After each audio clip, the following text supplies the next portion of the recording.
বিজেপির মণ্ডল সহ সভাপতির বাড়িতে দলবল নিয়ে তৃণমূল নেতার হামলার প্রতিবাদে নদিয়া রানাঘাটে কৃষ্ণনগর রানাঘাট রাজ্য সড়কে পথ অবরোধ বিজেপির।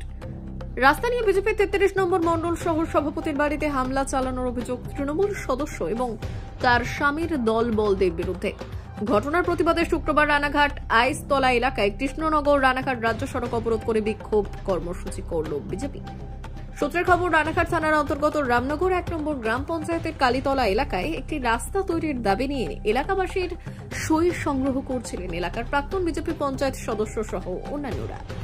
সেই সময় এলাকার বর্তমান পঞ্চায়েত মেম্বার এর স্বামী তৃণমূল নেতা দেবাশিস দাস ওরফে রিঙ্কু ওই বিজেপি নেতাকে প্রথমে ফোনে হুমকি দেয় এবং পরবর্তীতে দলবল নিয়ে ওই বিজেপি নেতার বাড়িতে গিয়ে হামলা চালায়। এরপরই শুক্রবার তারই প্রতিবাদে দোষীদের গ্রেপ্তার দাবি নিয়ে রানাঘাটে পথ অবরোধ করে বিক্ষোভ দেখায় বিজেপির কর্মী সমর্থকেরা। বেশ কিছুক্ষণ চলে বিজেপির এই পথ অবরোধ এবং বিক্ষোভ কর্মসূচি।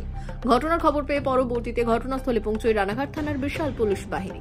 তারপর বেশ কিছুক্ষণ পর পুলিশি আশ্বস্ততায় উঠে যায় বিজেপির এই পথ অবরোধ কর্মসূচি। যদিও বিজেপির তোলা সমস্ত অভিযোগ অস্বীকার করেছেন বর্তমান পঞ্চায়েত সদস্য সবিতা দাস এবং তার স্বামী দেবাশিস দাস ওরফে রিঙ্কু। এই ঘটনায় দোষীদের গ্রেপ্তারের দাবি নিয়ে রানাঘাট থানায় লিখিত অভিযোগও দায়ের করে ওই বিজেপির মণ্ডল সহ সভাপতি। যদিও গোটা ঘটনার তদন্তে নেমেছে রানাঘাট থানার পুলিশ। গতকাল রাত্রে হয়েছিল কি, একটা রাস্তা আমি 5 বছর মেম্বার ছিলাম, পঞ্চায়েত প্রধানকে বারবার তখন অনুরোধ করেছি, সেই রাস্তাটা আমি করে উঠতে পারিনি। কিন্তু আমি আমাদের এই প্রধান হওয়ার পরে আমি এই প্রধানকে বলেছিলাম, ম্যাডাম যদি কখনো সুযোগ থাকে তাহলে আমার এই রাস্তাটা একটু নজর দেবেন, একটু করে দেবেন। প্রধান সেই আমার আবেদনে সাড়া দিয়ে বলেছিল, ঠিক আছে তুমি একটা আমার কাছে আবেদন করো এবং কয়েকজন পাড়া প্রতিবেশী এসে সই নিয়ে এসে জমা দাও, আমি রাস্তাটা করে দেবো। এটা যখন আমি কালকে এই রাস্তা আমি যখন এই দরখাস্তটা সই করে আমি অলরেডি প্রধানের কাছে পাঠিয়ে দিয়েছি। এই খবর শুনে ওই পঞ্চায়েত মেম্বার সবিতা দাস কিছু 7-8 জন মতো লোকজন নিয়ে এসে আমার বাড়িতে এসে চড়াও হয়। বলে, কেন লিখতে গেছেন, আপনি কি মেম্বার, আপনি এটা করতে পারেন না। আমি এই বলে আমাকে অকথ্য কাজে গালি স্বামী ওরা আমার বাড়ির থেকে ফোন নাম্বার নেয়, ফোন নাম্বার নিয়ে ফোনে অকথ্য কথায় গালিগালাজ করে। তারপরে প্রধান সাহেব ম্যাডাম চলে যায়, এই সবিতা দাস চলে যায়। তারপরে আধ ঘন্টা পরে ওর স্বামী আমাকে ফোন করে, এই মেম্বারের স্বামী সবিতা দাসের স্বামী দেবাশিস দাস। হ্যাঁ, তারা তৃণমূলের দলের, তাদের কালচারই এরকম। তারা আমাকে অত রাত্রে ফোন করে, আমি তার সঙ্গে ভদ্রভাবে কথা বলি যে রিঙ্কু তোমাকে আমি সম্মান করি, তুমি কেন এই অসভ্য গালিগালাজ করছে। ও বলল, আমি তোমাকে থ্রেট দিচ্ছি, আমি তোমাকে দেখে নেবো, কালকে তুমি বাড়ির থেকে বেরো, তোমাকে কি করতে পারি তুমি বুঝে যাবা। এই কথা বলে আমি তার সঙ্গে সঙ্গে আমি বললাম ওকে, বলে আমি ফোনটা কেটে দিই। হ্যাঁ হ্যাঁ ও বাড়িতে কথা বললাম তো। হ্যাঁ হ্যাঁ,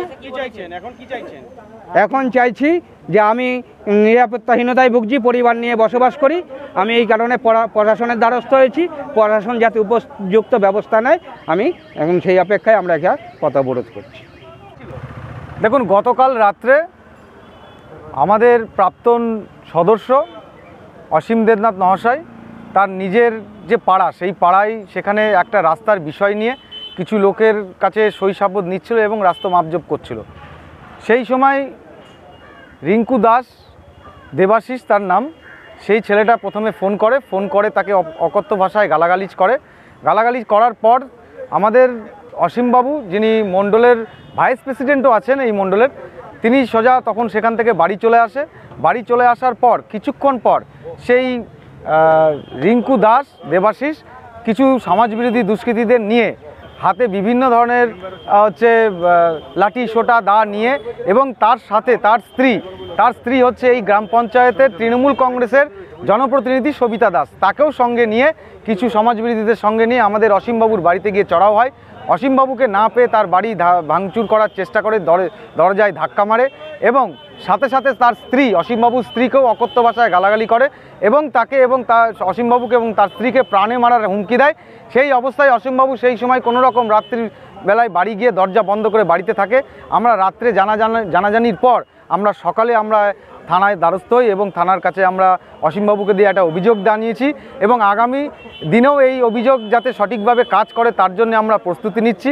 আজকে আমাদের এখানে রাস্তা অবরোধ হয়েছে, সন্ধ্যেবেলায় আমরা এখানে পথসভা করব দলীয় দলের পক্ষ থেকে এবং আমরা চাই যে এই যে দুষ্কৃতি নিয়ে যে হামলাকারী যে তৃণমূল দল, সেই তৃণমূলের দুষ্কৃতীদের যাতে দমন করা যায়। আপনারা এর আগেও দেখেছেন যে এখানে রামনগর 1 নম্বর পঞ্চায়েত গঠনের সময় এখানকার তৃণমূলের আশ্রিত দুষ্কৃতীরা আমাদের বিভিন্ন পঞ্চায়েতের গ্রাম পঞ্চায়েতের সদস্যর বাড়িতে গেছে, এমনকি নির্দল থেকে যারা প্রতীক চিহ্ন দাঁড়িয়েছে তাদের বাড়িতে গিয়ে বোম পিস্তল নিয়ে গিয়ে হামলা করেছে। তার পরিপ্রেক্ষিতে প্রশাসন একটা ব্যবস্থা যাওয়ার নিয়েছে এবং আগামী দিনেও সেই লোকসভা ইলেকশন আসার ঠিক আগ মুহূর্তে এলাকায় একটা বড় রাহাজানির সৃষ্টি করছে, ধমকানো চমকানোর সৃষ্টি করছে, যাতে বিজেপি কর্মীরা যাতে এমপি ইলেকশন লোকসভা ইলেকশনে নিজেদের মতনভাবে ইলেকশন না করতে পারে, বাইরে না বেরোতে পারে, তার একটা প্রস্তুতি পর্ব তৃণমূল কংগ্রেস করে দিয়েছে। এটার আমরা তীব্র বিরোধিতা করি, কিন্তু ধমকিয়ে চমকিয়ে বিজেপিকে রোখা যাবে না। 2019, 2018, 2019, 2021, 2023 আমরা জনগণকে সঙ্গে নিয়ে প্রমাণ করে দিয়েছি। 2024 সালের লোকসভাতেও দেবো যে এই এলাকায় তৃণমূলের পায়ের তলায় মাটি নেই এবং এই এলাকার সর্বোপরি মানুষের আশীর্বাদ নিয়ে ভারতীয় জনতা পার্টি এই এলাকায় রয়েছে। আমরা প্রতিবাদে আজকে আমাদের রাস্তা অবরোধ চলছে এবং সন্ধেবেলায় প্রশাসন যতক্ষণ রাস্তা অবরোধ চলবে, প্রশাসন আমাদের কাছে যদি সঠিকভাবে বলে যে না তারা তাদের দায়িত্ব পালন করবে এবং দুষ্কৃতীদের গ্রেপ্তার করবে, আমাদের এই অবরোধ উঠবে। এরপরেও আমাদের সন্ধেবেলায় পথসভা হবে যে জায়গাটায় আমাদের গণ্ডগোল করেছিল তৃণমূল আশ্রিত দুষ্কৃতীরা। ধন্যবাদ। আমার নাম বাপ্পাদিত্য ঘোষ, আমি এই মণ্ডলের মণ্ডল সভাপতি, 33 নম্বর মণ্ডলের মণ্ডল। প্রাক্তন মেম্বারের অভিযোগ আপনি নাকি তাকে গালিগালাজ করেছেন এবং তার বাড়িতে গিয়ে হামলা চালিয়েছেন, হুমকি দিয়েছেন। না, তেমন কোনো ব্যাপার হয়নি। অ্যাকচুয়ালি ঘটনা হলো উনি 5 বছরের মেম্বার ছিলেন, থাকা অবস্থায় ওদের এমপি ছিল, এমএলএ ছিল, কিন্তু দীর্ঘদিন ধরে এই রাস্তাটা করার কথা সাধারণ মানুষ বলছে, কিন্তু রাস্তাটা উনি কোনো কাজই করেনি। আমি অ্যাকশন প্ল্যানে পঞ্চায়েতে অ্যাকশন প্ল্যান করে জমা দেওয়া হয়েছে।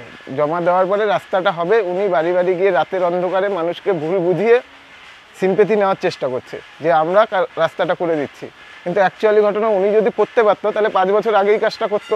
5 বছর উনি সময় পেয়েছে। আজকে আমার ওয়াইফ এখান থেকে জিতে এখান থেকে মেম্বার হয়েছে, সে পঞ্চায়েতে এর যা দরকার সব কাজগুলো করেছে। এবার কাজটা হবে, এর মধ্যে 2 মাসের মধ্যে কাজটা হবে, কিন্তু উনি বাড়ি বাড়ি গিয়ে নেওয়ার চেষ্টা করছে। এবার আমার কর্মী সমর্থকদের মধ্যে ওদের কথা কাটাকাটি হয়েছে, কিছু এছাড়া আর কিছুই নয়, তেমন কোনো ব্যাপার নেই। আপনি হুমকি দিচ্ছেন বাড়ি থেকে বেরোতে, অভিযোগ মানুষের নামে করতেই পারে, সেটা আপনিও করতে পারেন, কিন্তু তেমন কোনো ব্যাপার হয়নি। হুমকি দেওয়ারও কোনো ব্যাপার নেই। এখানে মানুষের কাজ করব বলেই মানুষ রায় দিয়েছে বলেই জিতেছি। হুমকির কোনো বিষয় এখানে নেই। রাস্তাটার কি অবস্থা এখন? রাস্তাটা একদমই নতুন রাস্তাটা যে দীর্ঘ ওই এলাকার প্রায় 1-150 মানুষ যাতায়াত করতে পারবে, সুবিধা হবে, নাহলে অনেকটা ঘুরে যেতে হয়। এই কারণে আমি রাস্তাটা আমি ভোটের আগেই বলেছিলাম জিতলে আগে এই রাস্তাটা আগে করব, এই ছিল ব্যাপার। আমার নাম দেবাশিস দাস, রিঙ্কু বলে ডাকে সবাই, ডাকনাম রিঙ্কু। আপনার স্বামীর বিরুদ্ধে একটা অভিযোগ উঠেছে যে প্রাক্তন মেম্বারকে হুমকি বা তার বাড়িতে গিয়ে হামলা চালানো, কি বলবেন এই বিষয়ে? এই ব্যাপারটা টোটালটাই ভুয়ো। আমি এই ব্যাপারটা নিয়ে কালকে রাতেবেলা আমিই গেছিলাম ওই জায়গায়।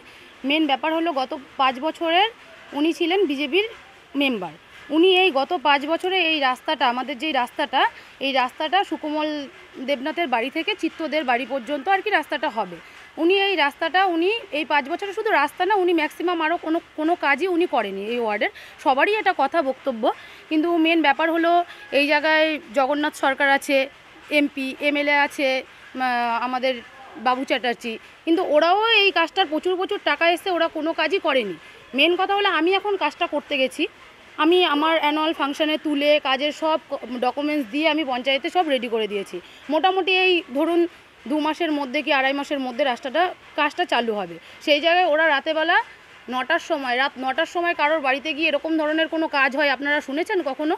ওনারা রাত 9টার সময় বাড়িতে গিয়ে, আমাদের এখানে সাধারণ মানুষ সবাই তো শিক্ষিত না, অনেকেই জানে না, পড়াশোনা জানে না, ওরা গিয়ে ভুলভাল বুঝিয়ে ওরা সই নিচ্ছে যে ওরা রাস্তা করে দেবে। রাস্তাটা কি করে একটা মেম্বার তো পারে, একটা প্রাক্তন মেম্বার কিন্তু পারে না। ওনার সাথে আমার ফোনেও কথা হয়েছে, সেইগুলো কথা হয়েছে আমি ভালো কথাই বলেছি, যা দাদা তুমি রাস্তার ব্যাপারে এই জায়গায় সই নিচ্ছ কী ব্যাপারে, বলছে আমি এই কাজের ব্যাপারটা আমি 1 বছর আগে খাতায় লিখিয়েছি সেই বিষয়ে যাতে রাস্তাটা হয়ে যায়। উনি আমার সাথে কথা বলছে। এবার আমি বললাম যে তুমি যে লিখিয়েছো, আমি তো পঞ্চায়েতে যাই, আমি গিয়ে তোমার আগের বছরের ফাইলের অ্যানুয়াল ফাংশনের ফাইলের আমি কোনো কাজ আমি পাইনি, সব মেম্বাররা পেয়েছে।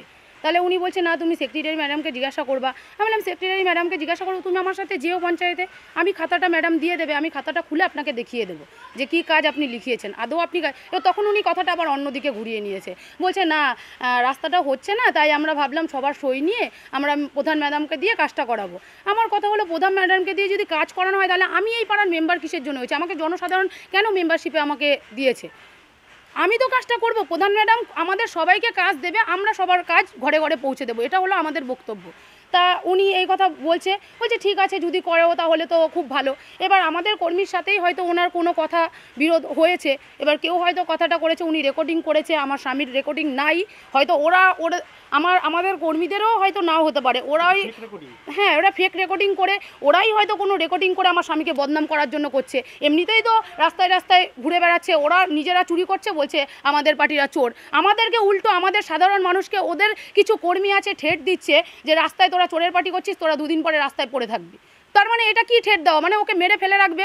তাহলে এই ব্যাপার নিয়ে তো আমরা মোবাইলে ক্যামেরা করে আমরা কিছু করে আমরা তো রাস্তা অবরোধ করছি না, ওদের কোনো কাজ আছে সেটা বলুন। ওরা নিজেরা কাজ করবে না, আমাদেরকে কাজ করতে দেবে না, ওরা গিয়ে রাস্তায় বসে ওরা পথ অবরোধ করবে, এটাই হলো কাজ। আপনারা দেখবেন 2 দিন পরে পরে ওরা এই সমস্ত ধরনের পথ অবরোধ যা কিছু আছে সব করছে। আমরা কজন করছি সেটা বলুন, আমরা কজন করছি? আমাদের মেন টার্গেট হলো আমরা সবার জন্য কাজ করবো। আমাকে যে প্রতিনিধি করেছে, আমাদের কথা হলো আমরা ঘরে ঘরে কাজ করবো। উনি যে 5 বছর যদি কাজই করতো তাহলে আমাকে কিন্তু আমার ইলেকশনে জিতে আমাকে 1 মাসের মধ্যে দুয়ারে সরকারের মধ্যে গিয়ে সবার বাড়িতে বাড়িতে গিয়ে আমাদের জেরক্স নিয়ে আমি 50-60 জনের কিন্তু বৃদ্ধ ভাতা কিংবা লক্ষ্মী ভাণ্ডার আমি করে দিতে পারতাম না যদি উনি করতো। বছরে দুবার করে দুয়ারে সরকার বসে। হ্যাঁ হ্যাঁ একদম ভুয়ো এটা, ওরা সিম্পিতি নেওয়ার জন্য আমাদের পার্টিকে আমাদের দলকে বদনাম করার জন্য এটা ওরা করছে। মেন ব্যাপার হলো এই জায়গায়। আমার নাম সবিতা দাস, আমাদের রামনগর 1 নং পঞ্চায়েতের আমি সদস্য।